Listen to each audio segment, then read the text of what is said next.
Silver just pushed above $59 again, and most people are cheering without asking the one question that actually matters. Why is it moving this fast when the fundamentals look so mixed on the surface? Markets usually don't spike like this unless something underneath has shifted. And right now the surface story, silver up, gold down, is hiding a much deeper problem. If you believe prices rise only because of sentiment or speculation, you're missing the part that actually drives real metals markets: physical flow, inventory pressure, and the relationship between paper and metal. What's happening today challenges the comfortable assumption that the bullion system still functions normally. Investors see green candles and assume demand is simply strong. Analysts who actually watch the physical side see something else: a disconnection between what the screen shows and what the market can actually deliver. That gap does not appear in calm markets. It appears in markets where confidence is starting to wobble, even if prices haven't collapsed yet. Welcome back to Gold Rush Reporter, where we break down gold and silver events with the clarity you don't usually get elsewhere.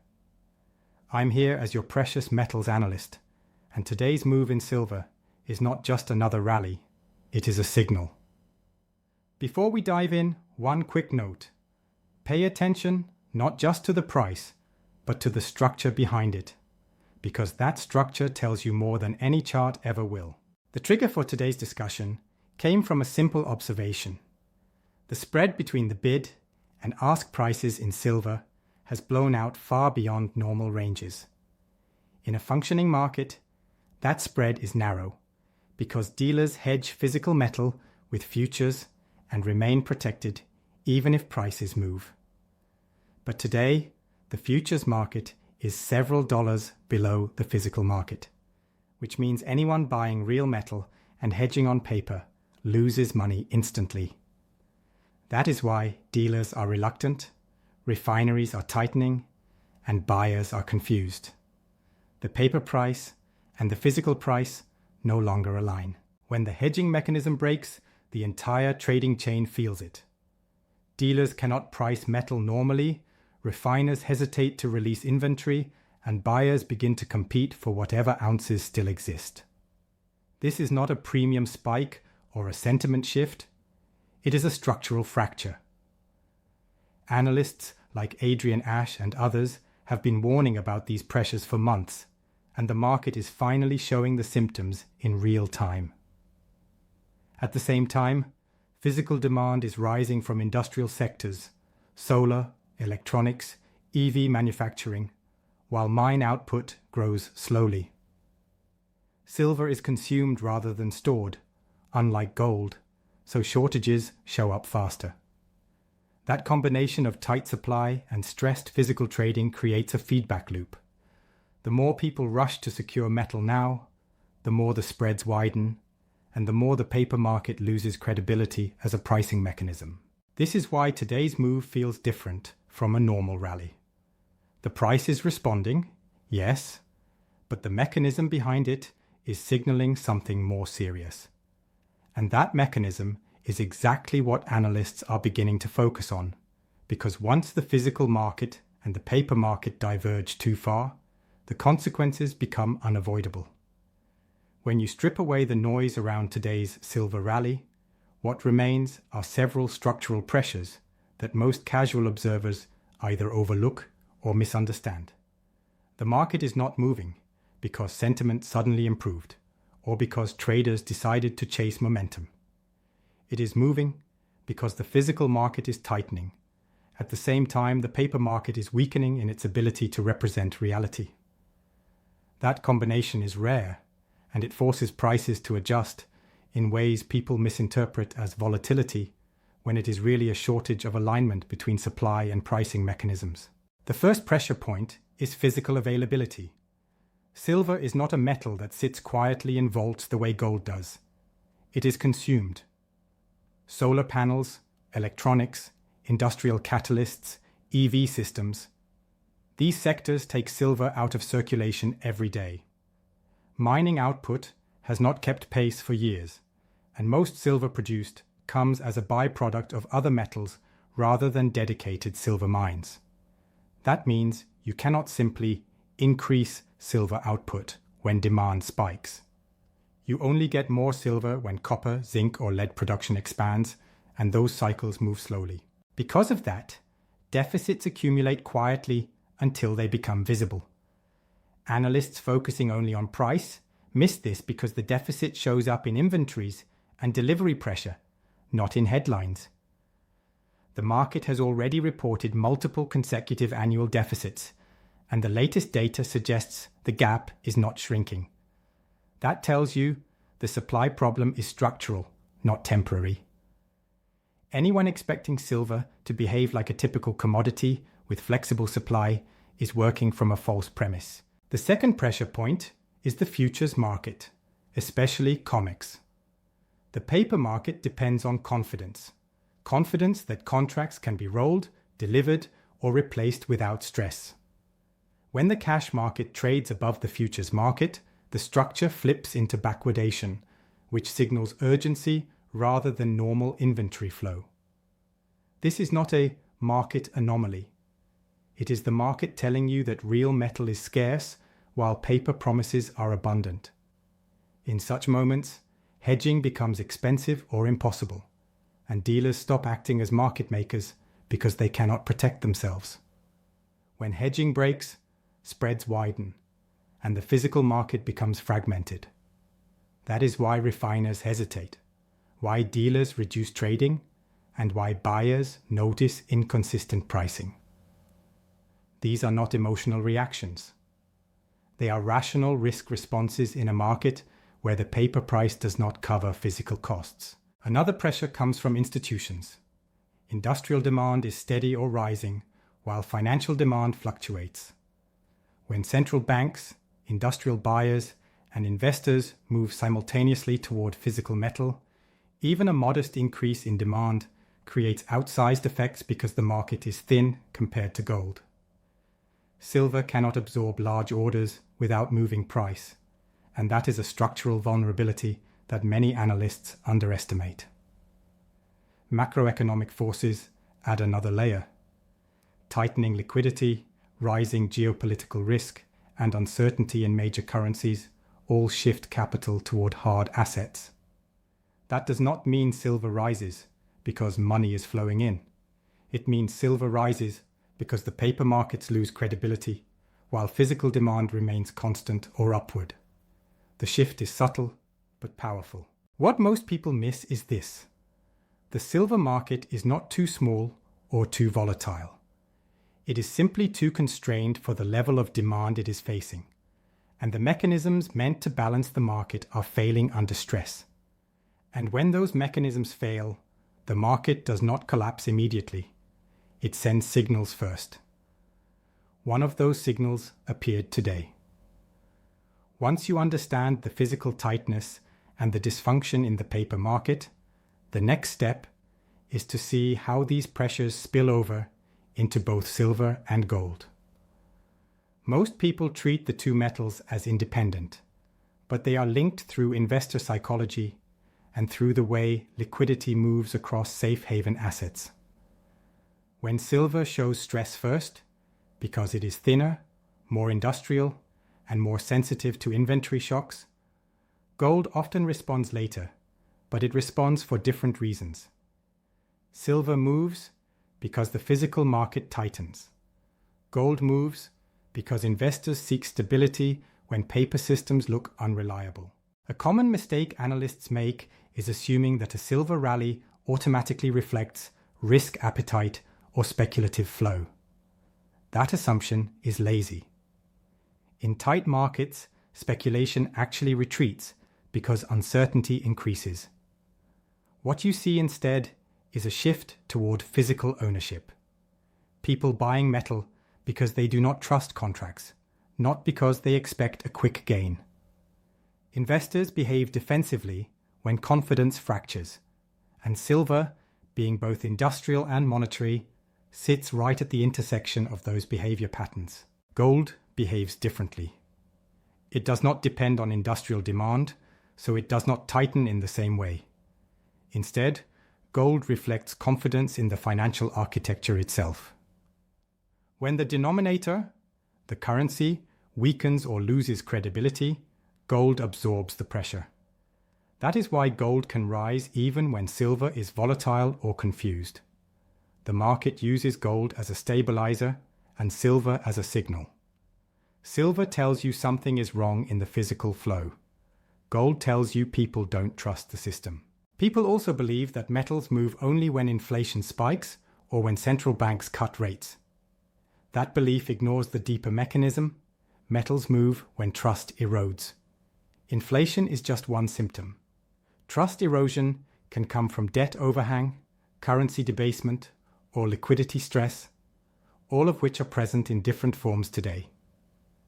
When trust drops, investors migrate toward assets that cannot be printed. That migration does not need a dramatic headline. It happens quietly until the pressure accumulates. Another flawed narrative is that the paper market always sets the price.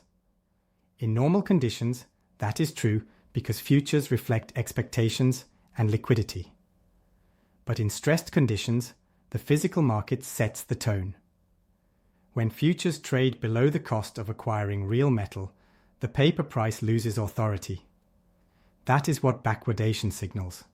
The physical market is no longer willing to wait for the paper market. In that environment, the screen price becomes an unreliable indicator, and the real market, the one with metal changing hands, dictates behavior. Short-term effects show up as widening spreads, inconsistent premiums, and hesitant dealers. Long-term effects show up as a reallocation of capital toward hard assets and a recalibration of what investors believe the metals are worth. The short-term noise confuses casual observers. The long-term pattern reveals the shift in confidence. Analysts who focus only on price charts miss this because charts do not show the mechanics underneath. The inventory compression, the delivery pressure, the hedging failures, and the risk aversion among market makers. Most people look at silver's rapid moves and assume it is speculative. In reality, the speculation disappears first. What remains is physical scarcity and precautionary behavior. That is why the market feels tight even when volumes look normal. And here is the tension point everyone overlooks. The system can absorb stress until a single bottleneck breaks.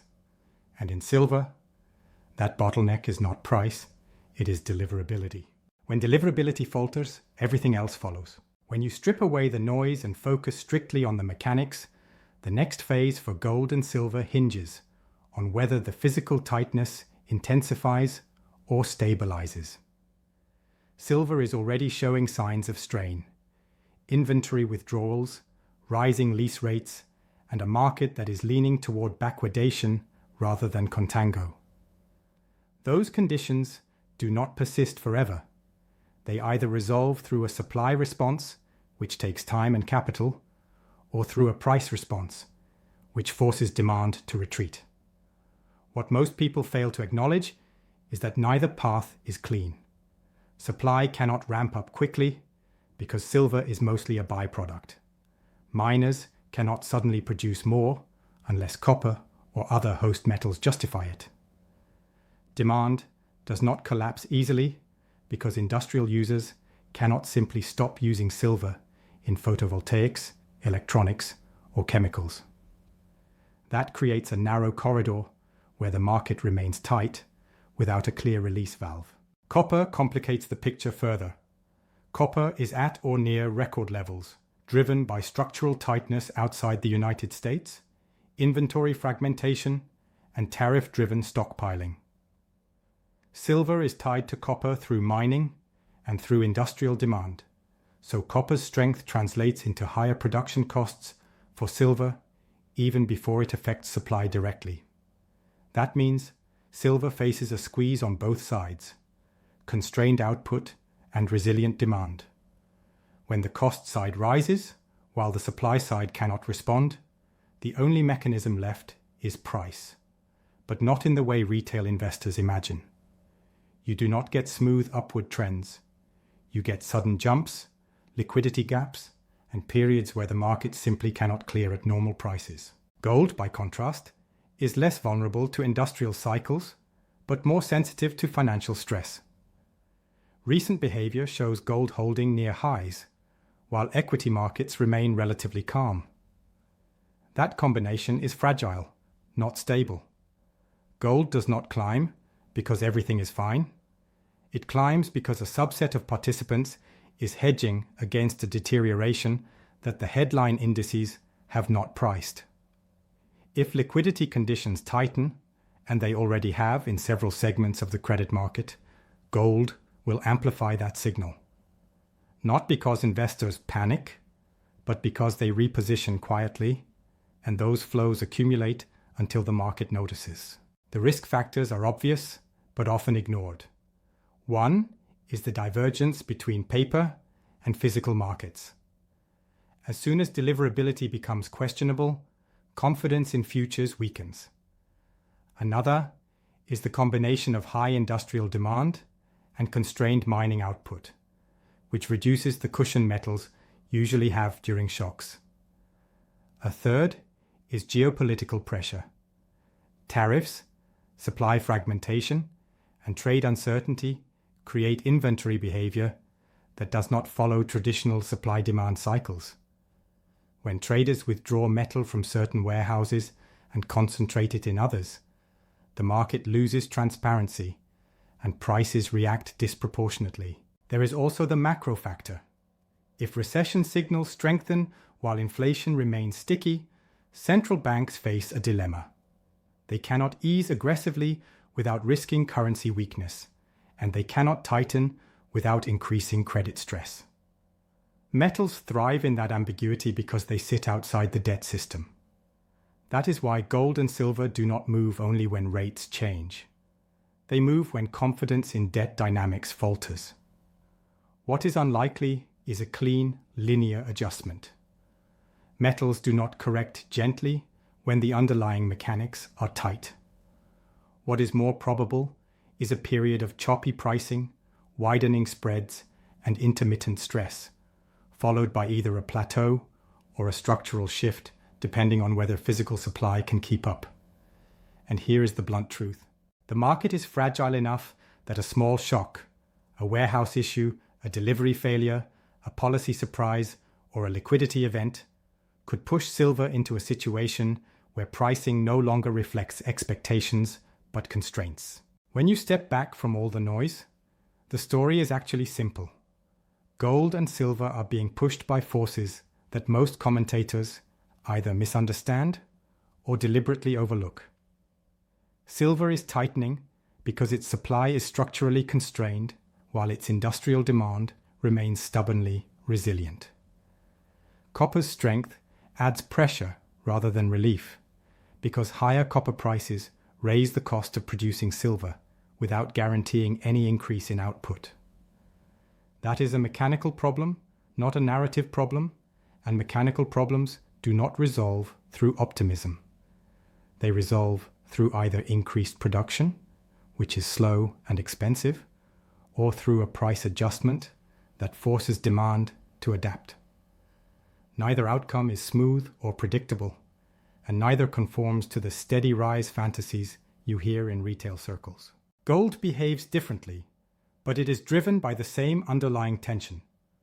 Confidence in the debt system is not as stable as equity markets suggest. Gold rises when financial participants quietly hedge against uncertainty, not when headlines scream crisis.